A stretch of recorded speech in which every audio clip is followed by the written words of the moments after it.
Welcome everybody to today's episode of the Great Birth Rebellion podcast, where we grapple with current research and historical knowledge to help you get the best out of your pregnancy, birth and postpartum journey.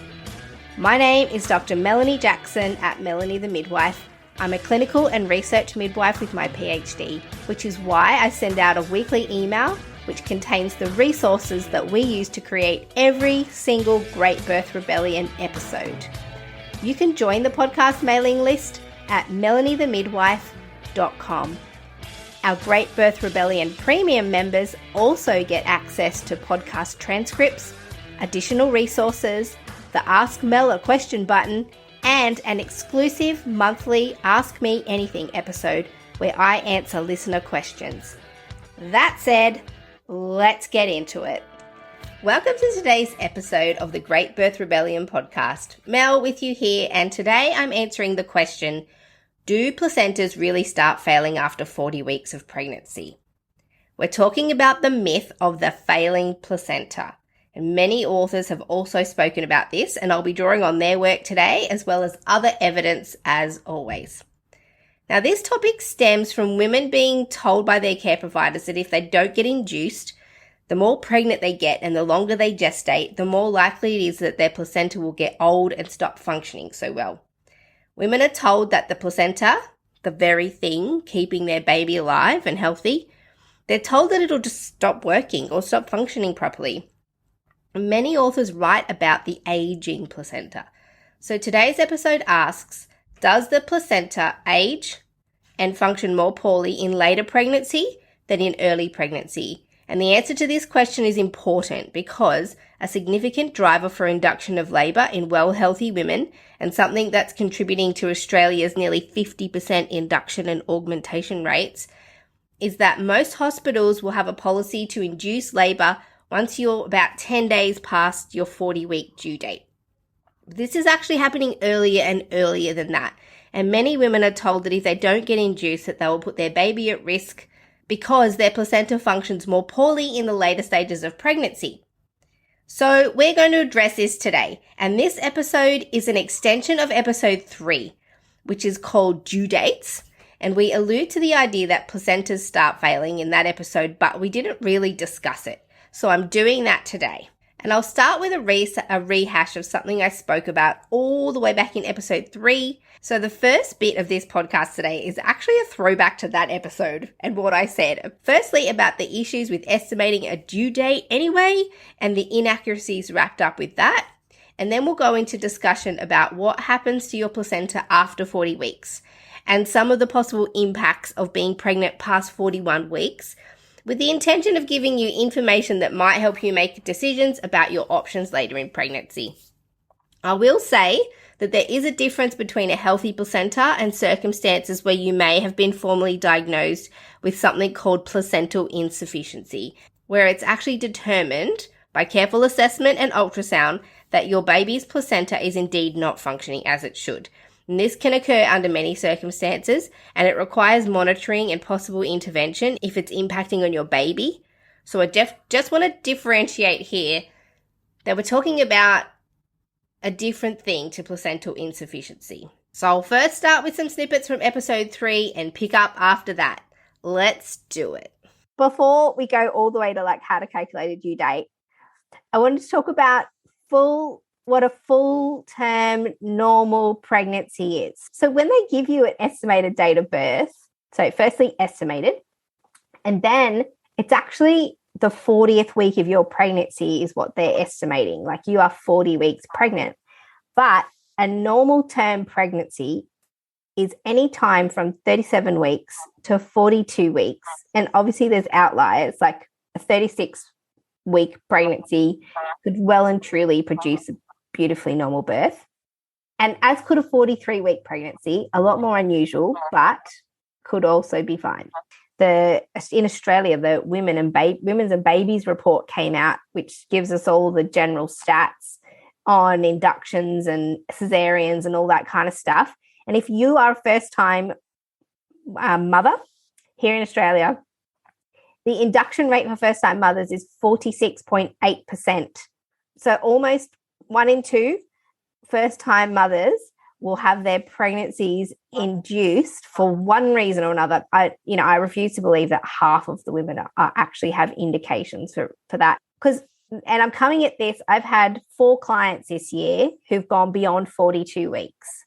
And I don't have a massive client load when you think about compared to the hospital. Like I see 30 to 40 clients a year.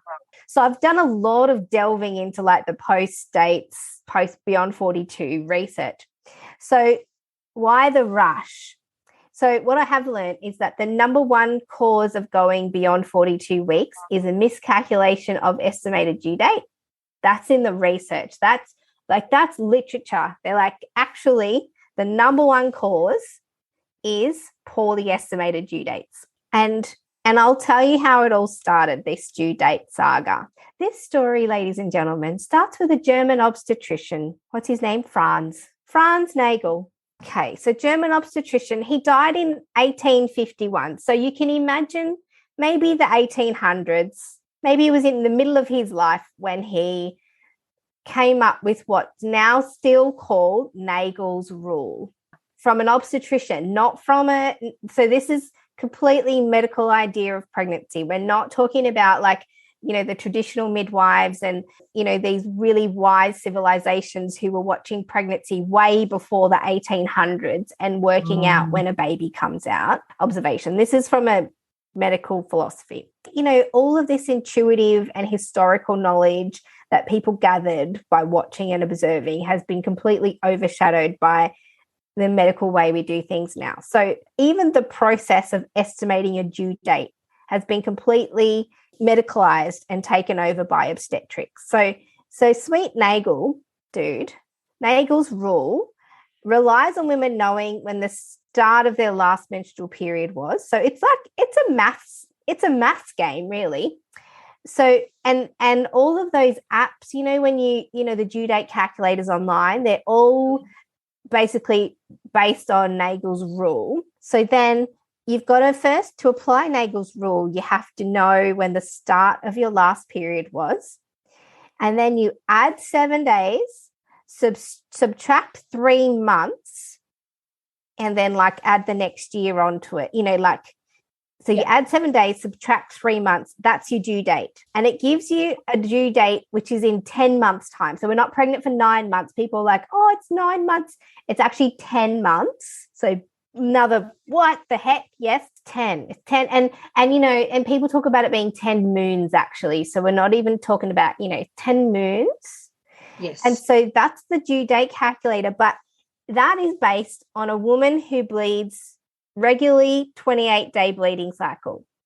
Mm-hmm. So if your menstrual bleed comes earlier than 28 days or your cycle's irregular or you have a 34-day cycle, you have to add or minus days from Nagel's rule. So if you've added 7 days because you have a 28-day bleeding cycle, if you have a 30-day bleeding cycle, you have to add 9 days. Or if you have a 26-day bleeding cycle, you have to add only 5 days. When when Nagel's rule tells you that you're 4 or 5 weeks, so you wee on a stick, if you apply Nagel's rule to your pregnancy, it'll tell you you're 4 or 5 weeks pregnant by the time you skip your period. Boom, they say you're 4 or 5 weeks pregnant. You're actually not, because you ovulate approximately, this is again very wildly different for every woman, but approximately mid-part in your cycle, like day 14, approximately. Some women I know ovulate early and later. So Nagel's rule assumes that you've ovulated day 14, and that's when you conceive. But if you've got an irregular cycle and you don't really know when you ovulated or when your next period was supposed to come, Nagel's rule is wildly inaccurate. But Nagel's rule takes your pregnancy right back to the first day of your last bleed. So when they say you're actually 4 or 5 weeks pregnant, you're at best 2 or 3 weeks, like your baby is 2 or 3 weeks old. Even that is an issue in terms of calculating. So if I've got clients who know, they're like, I know I conceived on this particular day because they've been tracking their cycle, or they like, that's the only day we had sex that month. I couldn't have gotten pregnant any other day. Then you go, right, that's your conception time, and we add 38 weeks. So that's what I have to say about Nagel's rule, and that's what everything's calculated off. Also, the system doesn't trust women to know things. So now the guidelines are recommending every woman to have a dating scan. So, and if your dating scan has I think it's a week difference to your estimated due date, guess which one they use? They will trust the ultrasound more than a woman's recollection or more than Nagel's rule, if that's what women went off. So ultrasound has now become the authoritative technique for estimating due dates. There still can be out by 6 days. So that's the buffer. And so then fast forward, you're 41 weeks and 3 days, and they're saying we need to induce you. You've got to start thinking about how accurate is this estimated due date calculating. It's not 1 or 2 days accurate. It could be a whole week out. And even I do it myself when, women are approaching their 42-week gestation. I'm like, okay, let's go right back to the beginning and let's talk through your conception journey. And some women were like, oh gosh, I was so vagued out. I wasn't calculating. It was a complete surprise. Like I had the dating scan, but that was different to when I thought I had gotten pregnant. And so, you start to get a picture and go, okay, we could be talking a difference of a week here. If your estimated date of birth correlates well, like if you apply Nagel's rule, you kind of have a vague idea of roughly when you might have gotten pregnant, and you have an ultrasound and they all seem to line up. I think that's a pretty good indicator that you're in the ballpark. But where, there's a week difference between your estimated due date by Nagel's rule and when you thought you conceived and the ultrasound, we're just kind of stabbing in the dark as to like when you actually got pregnant.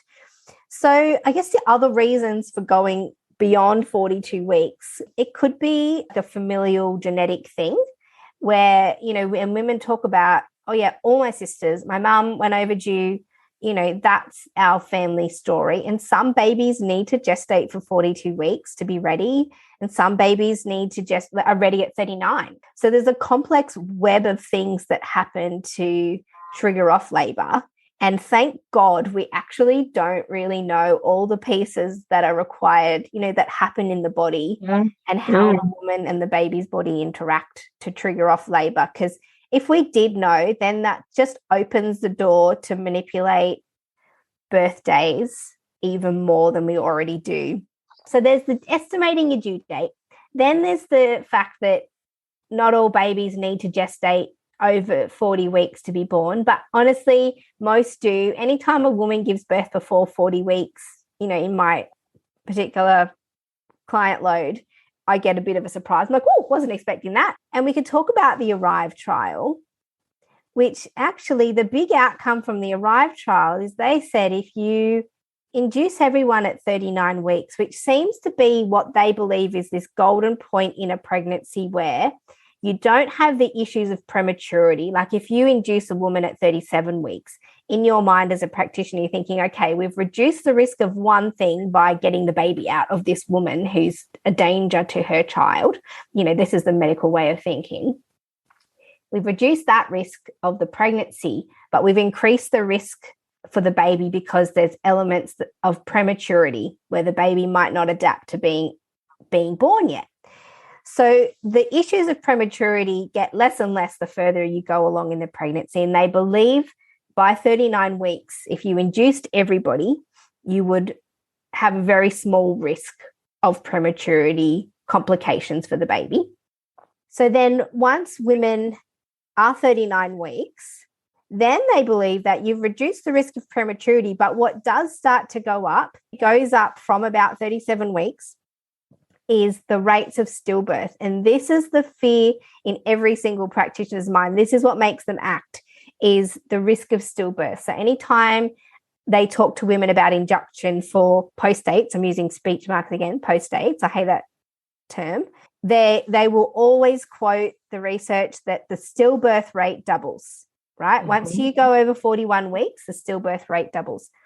Now, the research shows that the stillbirth rate does double, but that is misleading because at 41 weeks, your risk of stillbirth is 6 in 10,000 pregnancies. But if you had 10,000 women all pregnant with babies, not monkeys, all pregnant, in the 41st week, 6 of those babies would be lost to stillbirth. Like, this is just a general stat. And I know it's different in different ethnicities, and I know it's different depending on women's risk level. But if we look generalized at all the research, like if you bunch everybody in, 6 in 10,000. Now, by the time you get over 41 weeks and you're approaching 42 weeks, it's 10.8 in 10,000. And this is stillbirths, not during labor. This is like while you're pregnant. So super small numbers. Like, we're still talking in the 10,000s. We're not talking in the hundreds. We're not talking like 1 in 100 or anything like that. So beyond 41 weeks, it's 10.8 per 10,000. So yeah, theoretically, approximately doubles. But that's what they're frightened of. That is it. And so to induce that many women for being beyond 41 weeks doesn't seem like a fair swap to me in terms of the impact that induction can have on a woman's experience, the pressure it puts on the system, and the absolute disrespect for the importance of spontaneous labour seems to be a massive overreaction to this statistical risk of 10.8 in 10,000 stillbirths.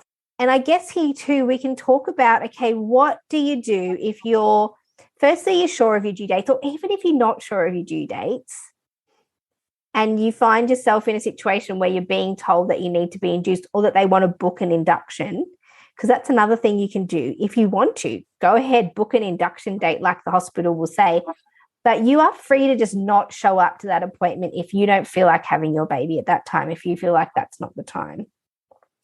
But there's a lot we can do now with technology if you want to find out how well your baby is. A client of mine ends up 42 weeks. I'll always offer them the opportunity. What do you want to do now? And they say, well, what can I do? So I have a little, I get to run this spiel a little bit because obviously, it actually happens quite a lot that I'm talking to women about, what do you want to do if you go beyond 42 weeks? Ultrasounds are not a bad way of working out placental function, because that's the other thing that people say is that, you hit your due date and then your placenta just carks it and stops working, which is not really what happens to placentas. Okay, so that was a recap from our due dates episode 3. And now we're going to pick up from here and ask, what happens to your placenta after 41 or 42 weeks? And firstly, can I just invite you to sign up to our mailing list and get access to the resources on this episode, because they are, wow, what the heck, out of this world, eye-opening. I knew some of this stuff before I started researching for this episode, but man, did I get blown away by what is known about this topic. So sign up for the mailing list. You can do that in the show notes, and have a read of some of the resources and information that I've put in the resource folder for this episode. Okay, so first I'm going to say that broadly speaking, the placenta does definitely go through changes and adaptations through pregnancy, and this is no different in the later stages of pregnancy. The placenta is a transient and temporary organ. It's a fetal organ, so it's your baby's DNA, your baby makes it. And scientists have done research to discover how and if the placenta changes in later pregnancy, in the 41st and 42nd week. In fact, there was some research done, some of the papers referred to research done in the 60s and 70s, and a few of the placentas were 46 weeks old. We don't let pregnancies go that long these days. And the research has been pretty conclusive, and there isn't much argument that yes, the placenta changes. However, there is disagreement about if these changes are just normal changes that the placenta undergoes as it gets more mature, or are these pathological changes that will actually cause harm to babies. Because there is an increase in stillbirth in later pregnancy gestations, some scientists and researchers make the immediate leap to assuming that because the placenta changes in late pregnancy, that more babies are stillborn in later pregnancy. They assume there must be a direct causal link. However, in a most recent paper called Morphological and Functional Changes in Placentas from Prolonged Pregnancies, and there's a full text version of that in the resource folder, it was published in 2021, and it's one of the more recent papers that I'll be discussing today. So this paper states that, and this is a quote, "The link between prolonged pregnancy and stillbirth and neonatal death has led to the hypothesis that the placenta ages." The word here is hypothesis. This is still a theory. No one has yet to be able to agree and make a definite and direct connection between placental changes and stillbirth in later gestations. It certainly couldn't always be pathological changes. Otherwise, all babies beyond 41-42 weeks would be unwell or not survive. When in fact, this paper itself states the stillbirth rate for babies born at 42 weeks is 0.32%. They state that of 1,000 babies born at 42 weeks, 3.1 will very sadly be stillborn. So if this is the case that placentas change in later pregnancy, and they do, can we assume that these changes are pathological if 99.68% of babies born around 42 weeks are not stillborn? The authors of this 2022 paper also state that the changes that happen in the placenta in later term pregnancies is normally an adaptive process and an adaptive response to being a longer pregnancy. But they assume that this reaches a critical point in prolonged pregnancies, which then leads to a reduction in placental function. However, the argument that the placenta ages and suffers is not universally accepted. In 1997, and I realize this is a later study, but stay with me. In 1997, an author by the name of Fox argued that a review of the available evidence indicates that the placenta does not undergo a true aging change during pregnancy. There is, in fact, no logical reason for believing that the placenta, which is a fetal organ, should age while the other fetal organs do not. The situation in which an individual organ ages within an organism that is not aged is one which does not occur in any biological system. Fox says that the persisting belief in the placental aging has been based on confusion between morphological maturation and differentiating that from age. So Fox is suggesting, is the placenta just mature and showing changes based on maturity, or is it aging and a reduction in function? So again, while this paper is dated, it was published in 1997, it seems that there's still an intention by researchers to prove the causality, so the cause between placental aging and an increase in stillbirth. But for now, and what we know from this more recent 2022 paper, is that this causal link still remains a theory. So while there are cellular and structural changes in the placenta at full term and beyond, there hasn't really been research that shows that these changes equal a change in function. So yes, there is a change in structure and activity. Some people want to call this aging, but the question is, does this lead to a change in function? And also, does the placenta need to change structure and function in later pregnancy as an adaptive mechanism? So these are the questions that haven't been answered yet. But I do want to highlight that the vast majority, over 99% of babies born after 42 weeks will not be stillborn. And so can we assume that these placental changes might not be pathological based on the success rate of births at that gestation? So this 2020 paper concludes, it says, the findings summarized here demonstrate growing evidence of structural and biochemical features of aging at play in placentas from prolonged pregnancies. While the concept of placental aging underlying the adverse perinatal outcome has been previously questioned, there is now a substantial body of evidence demonstrating that the placenta demonstrates changes with advancing gestation.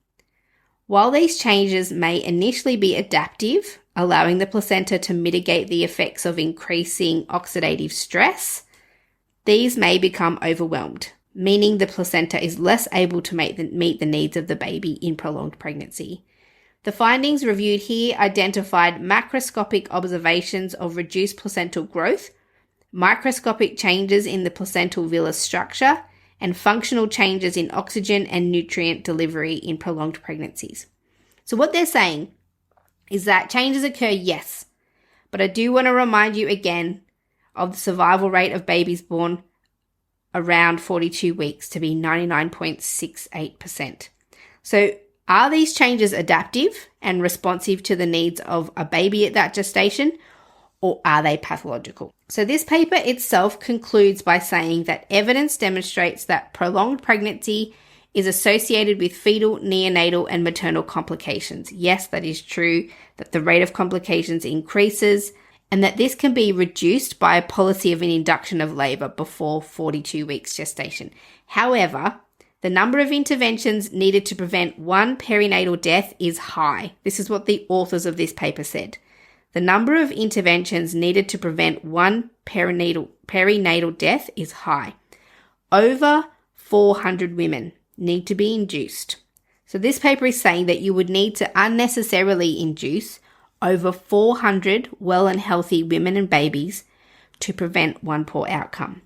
The authors have concluded that improved understanding of the underlying pathophysiology of prolonged pregnancy potentially allows identification of prolonged pregnancies that are at highest risk of this adverse outcome, but it's presently challenging as signs of abnormal placental blood flow, placental calcification, or low amniotic fluid volumes are insufficiently predictive to be of any clinical use. They're basically saying we don't really know how to check which babies beyond 42 weeks are well and which ones are not that well. There are some identifying features, but they don't feel confident in that yet. So what they're saying is that they don't currently know how to adequately monitor pregnancies that go beyond 42 weeks yet. They can't predict which babies will be fine, and so currently the strategy is to induce everybody before they get to 42 weeks in order to avoid the really sad circumstance of a stillbirth for 0.38% of babies born after 42 weeks. And I say this with the deepest sympathy for any woman who's lost a baby. One baby lost is too many, and I wish this would never ever happen to any woman. I'm just offering this information to women and care providers who are navigating the challenge of deciding if they should induce a pregnancy based on the argument of the aging placenta. So if we can conclude by saying that there is evidence of cellular changes in the placenta throughout the course of pregnancy, there still isn't solid evidence to prove that this is indeed aging rather than adaptation, or that these changes truly account for the rise in stillbirth when pregnancies continue beyond 42 weeks. The concept of the aging placenta is still just a theory. If you're experiencing a pregnancy at or beyond 42 weeks, or if you have concerns for your baby at any time in your pregnancy, your usual maternity care provider is best placed for you to discuss with them what you would like to do next. There are some strategies for monitoring and closely watching women who are beyond 42 weeks. And this is usually done with ultrasound, most commonly to monitor for amniotic fluid volume and blood flow through the placenta as a way of monitoring placental function, and checking if the baby's and checking the baby's movements closely. And they can also do a biophysical profile on a baby. And this is the usual strategy, and I adopt that for my clients who gestate beyond 42 weeks. I inform them that yes, there is an increase in poor outcomes for babies after 42 weeks, albeit very small, and that most babies, over 99%, will be born well. but there are placental changes that occur through pregnancy and as the placenta matures. So for my clients, I offer them the opportunity of induction if they want it. Very few take that opportunity up. And so then I offer clients regular ultrasounds beyond 42 weeks, daily wellbeing checks, the potential of CTG, and the management of your 42-week pregnancy should be done alongside your care provider. So, to answer the question for today's podcast, do placentas fail as they get older? We truly don't know if they fail, but we do know that they change. But we don't know if it's these changes that lead to the increase in adverse outcomes for pregnancies beyond 42 weeks. But what we do know is that the vast majority, over 99% of babies born at 42 weeks will be well, and that we must induce over 400 well and healthy women and babies to prevent a single stillborn babe. So now it's up to you to decide if you want to be induced or if you want to watch and wait. Thank you for being here for today's episode of the Great Birth Rebellion podcast. If you want to get access to all the resources that we use to create every single podcast episode, you can join the mailing list at melaniethemidwife.com, or better still, the Premium Members Hub. The Premium members get access to transcripts, the Ask Mel a Question button, an exclusive Ask Me Anything episode every month. All the details are in the show notes, and I will see you in the next episode of the Great Birth Rebellion.